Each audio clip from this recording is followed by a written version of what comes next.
Hello everyone, আসসালামু আলাইকুম। যে যেখান থেকে আমার ভিডিও দেখছেন সবাইকে জানাই অনেক অনেক ভালোবাসা।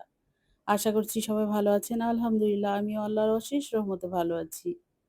দেখতেই পাচ্ছ আজ গরুর মাংসকে আমি সাদা ভুনা করে নিব। আমি যেভাবে এই রেসিপিটা তৈরি করি তোমাদেরকে দেখিয়ে দিচ্ছি।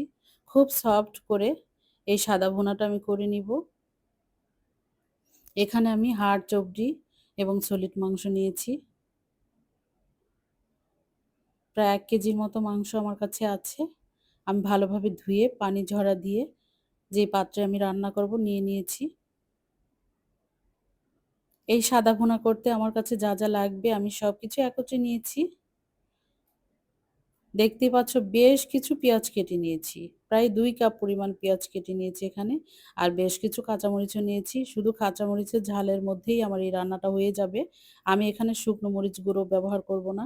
নিয়েছি দারচিনি, এলাচ এবং অনেকগুলো লং। নিয়েছি ২ টি তেজপাতা। আর এখানে নিয়েছি জয়ফল, জয়ত্রী, জিরা গুঁড়ো, আদা রসুন পেস্ট আর নিয়েছি পরিমাণ মতো লবণ।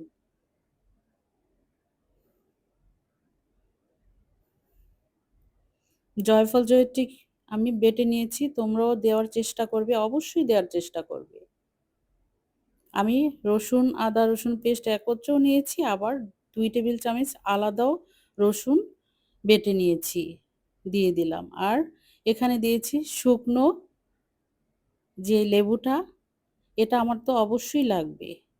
এই শুকনো লেবুটা আমি সৌদি আরব থেকে নিয়ে এসেছি। বেশ কিছুটি এনেছি। এইভাবে আমি মাংস রান্না করে খাওয়ার জন্য। আমার এই রেসিপিটা দারুণ হয়েছে। তোমাদের কাছেও ভালো লাগবে।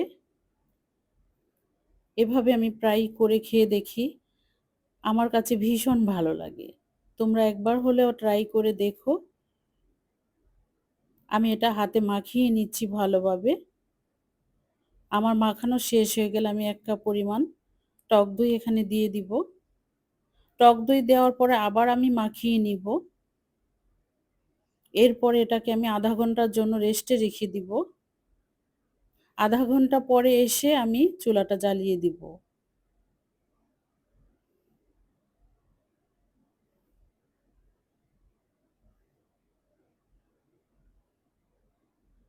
আমি এই রান্নাটাকে সবসময় সাদা ভুনাই করে থাকি, বলে থাকি যে গরুর মাংস সাদা ভুনা। আমি এটাকে রেজালা বলব না। আমি সবসময় এই মাংসটাকে সাদা ভুনাই বলে থাকি। কারণ এটা আমার একদম নিজস্ব রেসিপি। আমি এভাবে করে খেয়ে দেখেছি, অনেকবার ট্রাই করেছি। আমার কাছে ভীষণ ভালো লেগেছে, তাই তোমাদের কাছে প্রেজেন্ট করেছি। যদি তোমাদের কাছে আমার রেসিপি ভালো লাগে অবশ্যই তোমরা আমার রেসিপিটা দেখে রেসিপি করবে আর আমার পাশে থাকবে। অবশ্যই একটি লাইক দিয়ে আমার ভিডিওটা দেখে নিবে। দেখতে পাচ্ছ এদিকে আমি চুলোর জালটাকে জ্বালিয়ে দিলাম। সবসময় খেয়াল রাখবে এই জালটাকে একদম কমিয়ে রাখতে হবে। আস্তে, আস্তে জালটা যদি পায় তাহলে মাংসটা গরম হয়ে আসবে। এখানে তত পানি ব্যবহার করার প্রয়োজন নেই। আমি ব্যাক ক্যামেরাতে পানিটা ব্যবহার করেছি। প্রায় ১ কেজি মতো পানি দিয়েছি। এরপরে চুলার জালটাকে কমিয়ে রেখেছি। আস্তে, আস্তে এটা সফট হয়ে আসছে। প্রায় ১.৫ ঘন্টার মতো আমি এটাকে জাল করেছি। চর্বি, মাংস, হাড় একদম খুব সফট হয়ে যাবে। চুলার জালটা খেয়াল রাখতে হবে কমিয়ে দেওয়ার জন্য।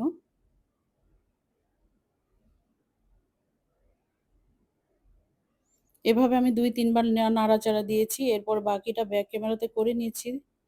ভিডিও বড় হওয়ার কারণে আমি আর দেখাতে পারিনি। ব্যাক ক্যামেরাতেই করে নিয়েছি।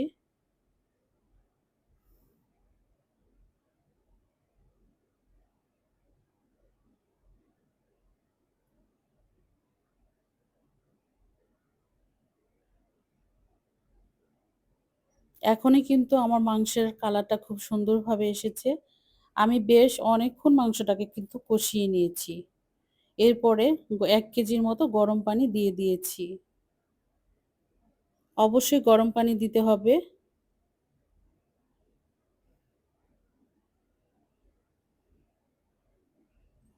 এই ঝোলটাকে শুকিয়ে আমি গরম পানি এড করে দিয়েছি।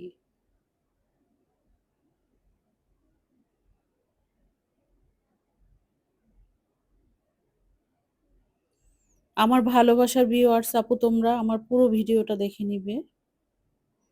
দেখতে পাচ্ছ আমি যখন ১ কেজি পানি দিয়েছি এভাবে আস্তে, আস্তে করে জালটাকে দিয়েছি আর আমার মাংসটা কিন্তু খুব সুন্দর সফট ভাবে নরম হয়ে গিয়েছে। এখন আমি এখানে বাগারের ব্যবস্থা করব। এখানে রসুন আর পেঁয়াজ, শুকনো মরিচ দিয়ে আমি বাগার দিব। দেখতেই পাচ্ছ আমার মাংসটা খুব সফট হয়ে গিয়েছে।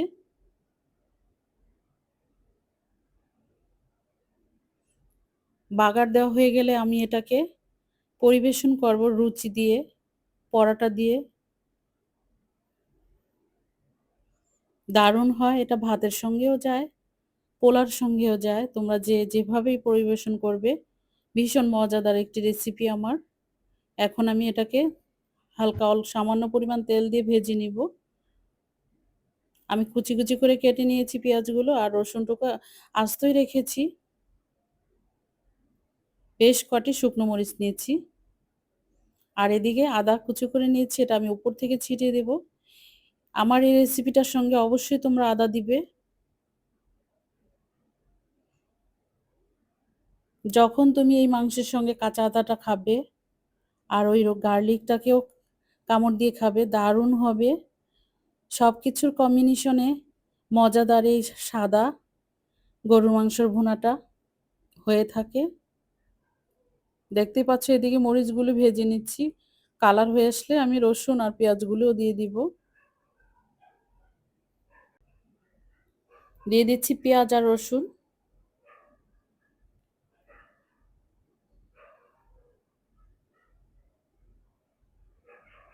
পেঁয়াজগুলো যখন বেরেস্তার কালার হয়ে আসবে, এই তো হয়ে গিয়েছে। এখন আমি ঢেলে দিব মাংসের মধ্যে। লক্ষ্য রাখতে হবে পেঁয়াজ আর মরিচ যাতে সুন্দরভাবে ভাজা হয়, রসুন অত ভাজার কালার আসবে না। এই তো ঢেলে দিচ্ছি মাংসের মধ্যে। এখন আমি নাড়াচাড়া দিয়ে আবার চুলায় বসিয়ে দিব। একটা দুইটা বলক আসলে আমি আবার নামিয়ে নেব, চুলাটাকে বন্ধ করে দিব। এভাবে করে এই তরকারিটা রান্না করতে আমার ১.৫ ঘন্টা লেগেছে। ভীষণ মজাদার একটি রেসিপি। তোমরা সবাই করে খেয়ে দেখো প্লিজ। কমেন্টে জানাবে আমার রেসিপিটা কেমন হয়েছিল, তোমাদের কাছে কেমন লেগেছে অবশ্যই কমেন্ট করবে। আমার ভালোবাসার আপুরা, তোমরা যারা আমার পাশে আছো, তোমাদেরকে আমি ভীষণ ভালোবাসি। তোমরা সবসময় আমার পাশে থেকো, আমার ভিডিও দেখো।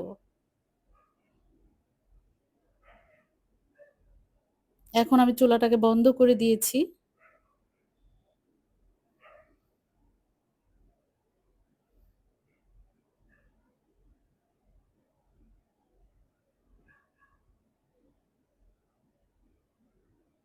আমি সার্ভিং ডিশে ভেড়ে নিব তরকারিটাকে। দেখতেই পাচ্ছ তরকারির লোক কিন্তু চেঞ্জ হয়ে গিয়েছে আর অসাধারণ লেগেছে। আলহামদুলিল্লাহ, আলহামদুলিল্লাহ। ভীষণ মজাদার রেসিপি। তোমরা একবার হলেও ট্রাই করে দেখো প্লিজ।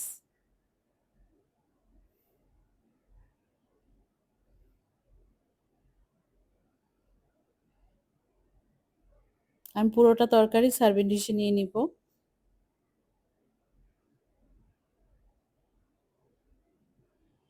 আজকের মতো আমার ভিডিওটা এখানেই শেষ করছি। তোমরা সবাই ভালো থেকো। ফিরবো অন্য কোনো রেসিপি নিয়ে। আল্লাহ হাফেজ।